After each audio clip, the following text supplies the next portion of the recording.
రేపటి నుంచి నువ్వు స్కూల్ కోకు బాసాలు దమ్ముకుంటా కూసో. నేను నీ పని తర్వాత చెప్తా.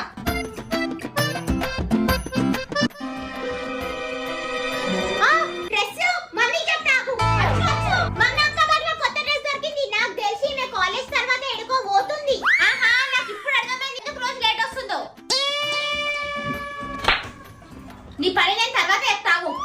అమ్మయ్య ఛాయ్ అయితే అయిపోయింది, కప్పు తీసుకొని వస్తా. నన్నే మమ్మీ దగ్గర ఇరికిస్తావా? ఇప్పుడు చూడు, ఈ ఉప్పేసిన ఛాయ్ మమ్మీకి ఇచ్చి మంచిగా తిట్లు తిను.